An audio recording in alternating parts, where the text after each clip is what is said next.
Hey guys, you're in a nutshell with me, Ina. Nanibago ba kayo sa aking hair? Nagkaroon ako ng extra time to fix my hair and mag-makeup ng kaunti. Diba? Anyway, how is everybody? Kamusta ang inyong mga PR pathway? Yan po ang ating pag-uusapan today dahil, nako guys mag-monitor po kayo lagi ng mga changes sa mga provincial nomination programs that could be happening in your respective provinces here in Canada. Di ko alam mukhang isa-isang nag-a-announce na mga changes sa mga probinsya tungkol sa mga PNP nila. Kahapon po, or over the past 2 days, may dalawang nag-announce ng changes. At alam nyo naman, pag sinasabing changes, more often than not, tightening of rules, nagiging mas competitive na naman ang PNP draws. Okay. Actually, napag-usapan po namin ni Dayanara and Puerto Bandidian, yung isa kong suking RCIC dito, kahapon sa aming live episode. Ang sabi niya nga, siguro these changes that we're seeing is also the reason why some provinces are not conducting as many draws or regular draws tulad ng noon. Sige, pakinggan natin itong sinabi ni Dayanara kahapon. And this is the reason why Ontario hasn't done a draw so far. As of today, no draws yet. BC, no draws yet. Ang nagdo-draw lang na nakikita ko regularly ay Alberta and Manitoba, meron silang draw. EEI, meron silang draw. Yung New Brunswick kakabukas lang. So, I think they're going to do some draws.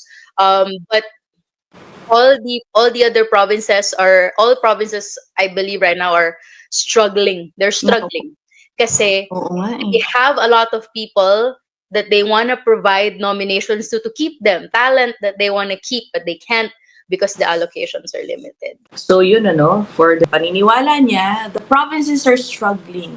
Kasi not all the provinces, syempre ayaw naman nilang magtaboy-taboy na lang ng mga potential PRs in their provinces. But dahil nga, tulad ng nasabi ni Dayanara, ano gagawin nila? Ikinilahati yung allocations nila for PR ng federal government. So, they really have no choice but to set their priorities straight. Diba? Kung kinalahati na lang yung pwede nilang tanggapin ng mga PR, obviously, pipiliin nila ng mabuti kung sino talaga ang gusto nilang manatili sa kanilang mga provinces. And obviously, that means na mababawasan na naman ang chance ng marami para madraw for PNP. Lalo na kung yun lang po ang inaasahan ninyong pathway. Kaya at this point, dapat guys, inaalam nyo ng mabuti kung ano talaga ang mga available pathways for you. Hindi lang naman po siguro isa, maaaring may 2, 3 pa. Explore all possibilities. But anyway, sige, puntahan muna natin yung sa Saskatchewan. Ang daming changes na in-announce 2 days ago, or yesterday nga lang ba? But anyway, bago lang po.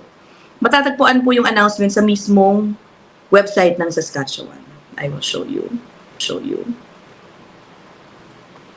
Yan. Halimbawa ito, this is yung information sa kanilang SINP for students. Okay. Ang umpisahan natin yung pangalawa, yung pangalawang yellow, yung naka-highlight na po ng blue. Sabi dito, as of March 27, 2025, only candidates who have graduated from a designated learning institution in Saskatchewan and gained work experience related to their program will be eligible to apply sa kanilang SINP. Applicants must also demonstrate residency in Saskatchewan throughout their studies and while obtaining relevant work experience to qualify. Diba? So ngayon pinaprioritize nila yung talagang nag-aral doon. Kasi alam niyo naman, I'm sure you've heard of stories, people moving to Saskatchewan over the past 1 or 2 years because of the impression na madali daw mabunot ng PNP sa Saskatchewan. Pero yun, wala na, It's gonna be more difficult, obviously. Ngayon, puntahan natin yung nasa taas. Ayan as of March 27, nag-a-accept na raw po ang SINP ng new job approval forms. At dito nga sinistress, several programs and policy updates have been implemented due to a 50% reduction in the SINP's 2025 nomination allocation. Yun nga yung sinabi ko sa inyo kanina. So puntahan natin tong link na nakasulat dito. Review daw itong link na ito kung gusto niyo makita yung iba pang changes. Dito po tayo mapupunta niyan. Yan. Okay. Alam mo yung isang malaking change din dito? Ito, tingnan nito. Meron pong revised work permit eligibility specifically for some open work permit holders. Katulad ng mga naka-spousal work permit.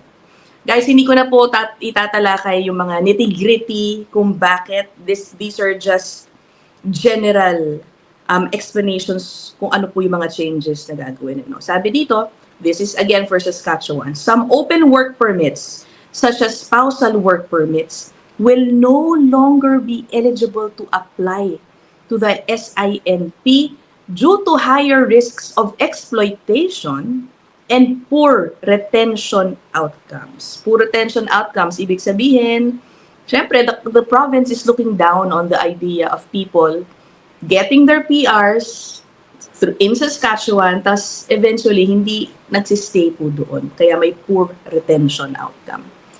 Okay, so ayun, poor retention outcomes which undermines the program's goals of fostering stable and long-term economic contribution.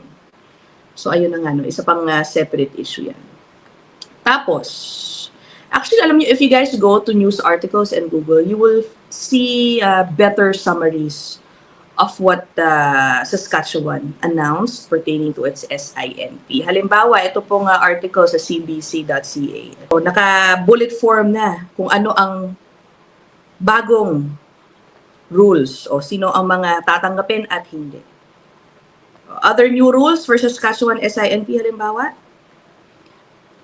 at 25% cap sa mga nominations na nasa hospitality, food services, and retail trade and trucking sectors. Sabi dito, no longer accepting nominations for spas, salons, and pet care services. Pero ang mga vet daw po, eligible pa rin. Ito pa, closing categories for entrepreneur, international graduate entrepreneur, and farmer owner-operator. Grabe, no? Kasi ang pinaprioritize po ngayon ng probinsya ay ang ito, healthcare, agriculture, and skilled trades. Nako, ito ang isang malungkot dyan. Ano? Siyempre, alam naman natin, maraming mga may pending application sa SINP. Sabi dito ng CBC articles, the retooled provincial program means that the province will return applications for the Saskatchewan Express Entry and occupations in demand subcategories, and candidates who get their applications returned can request a refund.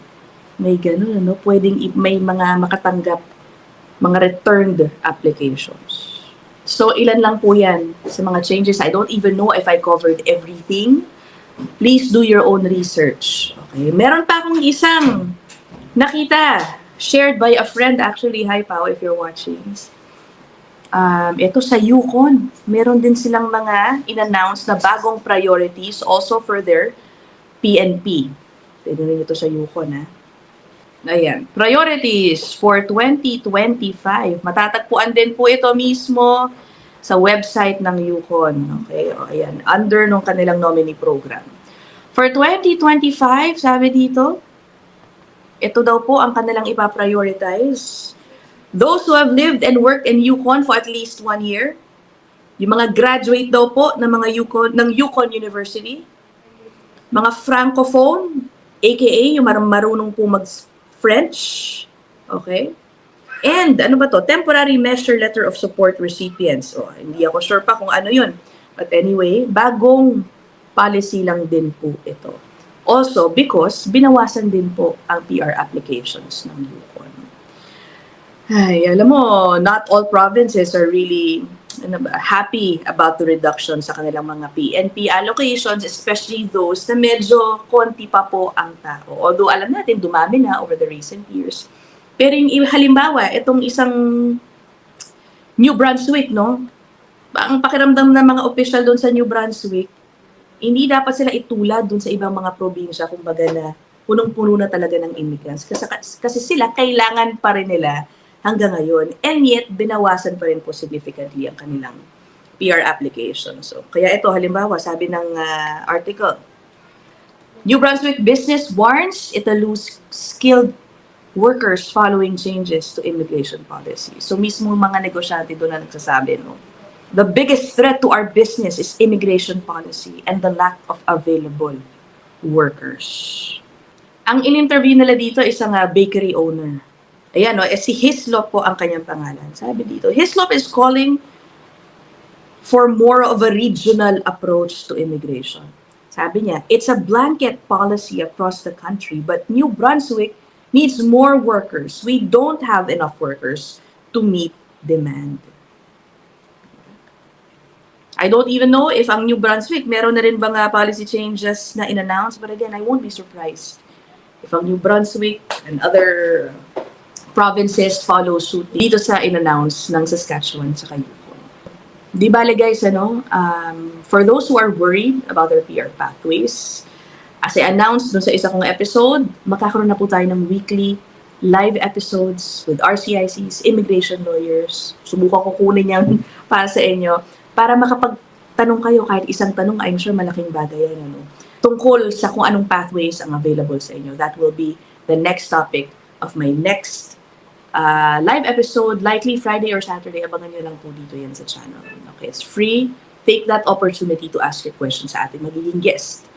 Okay? So, but for now, sa always research and always monitor latest news tungkol sa immigration in Canada. Tulad ang ginagawa natin dito, Okay, so that's it for this episode. I'll see you guys in the next one. Bye!